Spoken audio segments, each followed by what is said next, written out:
تین نشانیاں اگر کسی کے دل میں آ جائیں تو وہ ایمان کی لذت کو پا لیتا ہے۔ اس کے دل میں اللہ تعالیٰ ایمان کی لذت پیدا کر دیتے ہیں۔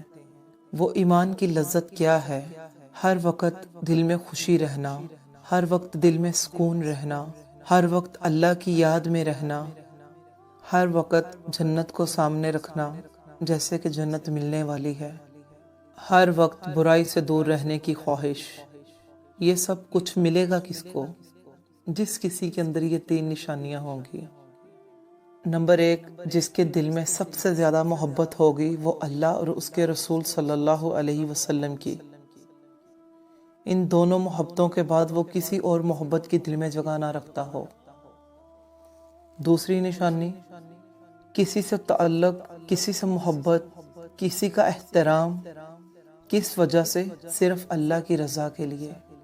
اور تیسری نشانی یہ کہ ایمان کی محبت مل جانے کے بعد، اسلام کی محبت مل جانے کے بعد، ان دونوں چیزوں کو چھوڑ کر کسی اور چیز کی طرف جانے کو اتنا ہی ناپسند کرنا جتنا کہ آگ کی طرف جانے کو ناپسند کرنا، وہ اللہ کا پسندیدہ بندہ بن جاتا ہے۔